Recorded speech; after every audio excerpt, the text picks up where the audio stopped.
It's a great day to be alive and an artist. My name is Matt with that, and today I'm going to talk to you about how theater saved my life. Now, every artist has a story, and that's no different for me. In fact, as we continue on this journey together, you're going to hear many stories. The arts, for many, are a way to escape, and that was the case with me. I grew up in an alcoholic family. My father drank a lot of beer. And for those of you who have grown up in a home like that, it creates a very interesting dynamic. Dad was a really great guy. I miss him very much. He died years back, mainly through complications that had to do with both his addiction to cigarettes and his addiction to alcohol.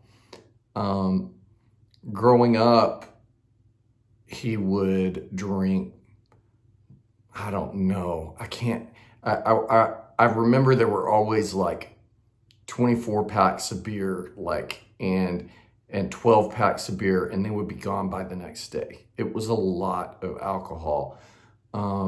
He also smoked a lot of pot, and combined those two created an environment in our house where wasn't safe. And I don't mean that my dad physically harmed me or anything like that. I mean that when you're a kid, you want that encouragement. You need to be parented, right? You need someone to say your dreams are valid. You need to say that you are valid. And my dad, I know he felt that way. He was a very quiet man. And he would drink so much, though, that you would be having conversations and he would ask you a question and he couldn't remember having asked the question 2 minutes later. There were times where he would cough himself to where he passed out. There were nights he passed out. And this was a constant thing. It wasn't like once a week. We're talking Dad got drunk every day. And at least to my memory, Mom tells me that there were times when he quit, and I don't remember them for the life of me. All of my dad's friends, they also got drunk all the time. I remember someone was asking me a few years ago, and I would still say this is true. How many people have you known who've died? And it was a pretty high number. But what was more staggering is that everyone who had died at that point in my life had died from something to do with substance abuse. My dad died due to stuff that started with smoking, became about drinking. He finally got sober when I was an adult, and then the smoking ended up doing it in with the combination of what the drinking had done to his heart. His best friend was drinking a whole lot and got pneumonia, and he went into the hospital and OD'd because he didn't tell the people that he drank a lot. And he was a really great person. And I can go on and on and on telling you stories about people who were really cool people that died from alcohol abuse. And so when you're in that home, a home like that where the person who's supposed to be guiding you, you almost become the parent. Now, my mom, she did a lot of stuff to protect my brother and me. One of the things was she got very religious, and she got very into a charismatic church, and really did that to provide stability to my brother and me, and because it helped her find meaning in the chaos we were living in. I think it was when my brother was born, at some point she looked at the life my dad was leading and she was like, this is not going to be okay for our children. And that created different complications because we went to church every Sunday, and I got really, really involved in my church life, and my church was very thankfully part of the theater as well. Like they created a lot of theater, and when you're in a home like that, when you're in an alcoholic environment like that, you're parenting your parents. I'm talking specifically about my dad, and a lot of emotions aren't safe. And so luckily I had theater. I also went to a magnet school that had theater. I also played football a little bit. And so as I was growing up, theater became my place to express so-called negative emotions in a positive, productive way. I could cry there. I could not be as manly there. I could be angry there. I could express myself freely there. And that began my love affair with the theater. And as I continued to grow, I went to this elementary school where I got bullied constantly. Children are very brutal, as we all know. I think almost everyone's been bullied. They said at an early age that I was gay. And so I got gay slurs every day. I would go home and I would cry. My parents didn't understand why. It was the 80s when I was growing up. And so my parents didn't understand why I didn't just kick some butt, because I was really tough. And my brother was also very tough. And I usually stood toe to toe with my brother, but I didn't want to be that person, that angry fighter person. And so again, theater became an outlet for me to express. I was dominant in that form. And then football, I mentioned I played for a little bit.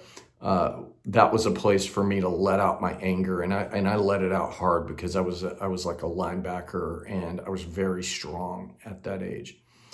And so theater was also a safe place because when I was going to the church, which again, it saved me in so many ways, it was also very anti-gay.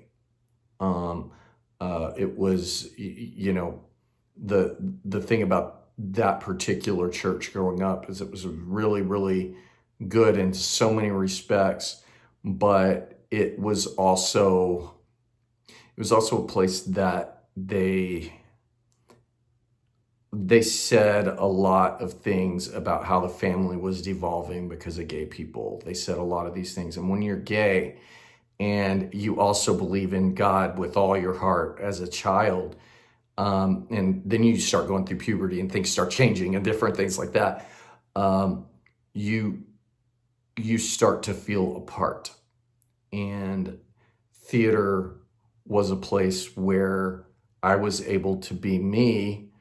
I wasn't out or anything like that, but the so-called feminine emotions of tears, or the so-called the rage that builds up from hiding yourself, the shame that I felt for being attracted to other guys, or for experimentation or anything like that. I was able to use that when I acted, when I created roles, when I did different things. As I grew older, theater saved my life because all of my history played into the shows that I directed. when I directed Hamlet both times, or three times. I've directed Hamlet 3 times. I was dealing with my own mental health issues. I was dealing with my own depression. I was dealing with all of this, but I was able to take those feelings and put it into the theater and was able to thus grieve through my artwork. I think a lot of people have that experience of doing that. I was able to let out my perspectives on the world, on politics, on healthcare. There was a point in time in my life. Oh wow! I was like, I want to say I was 27. I'd been in this big wreck, and I hit my head, passed out. And a couple months later, I got diagnosed with epilepsy. I started having seizures, and I didn't know if I could do theater anymore. And theater saved my life because my passion gave me power. And so, but to a lot of you out there, I imagine most people who do the arts saved their life in some way. And I just wanted to let people know that that outlet that you feel, the things that you go through, all that crap that happens in your life, that it's just gnawing at you and it does all that, a very productive way of letting that out, because it's important that it's left out. You've got to feel your feelings, is to make art and to make it passionate and to make it vibrant. You can tell stories, you can paint paintings, and you can take that and transmogrify it and make it something totally unique, something special just for you. And that's what I did. And that's how theater saved my life, because I think that in our world today, people often blame the arts when a mass shooting happens or something like that. My opinion, and again, it's an opinion, it's not well researched or anything like that.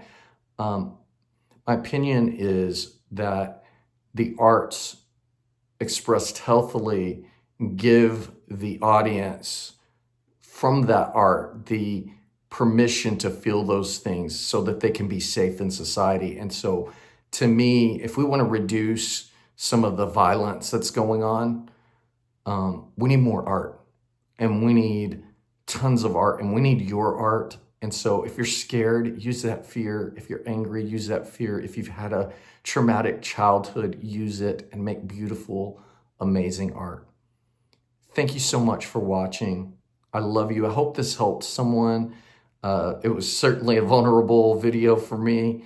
You were amazing. Keep making art.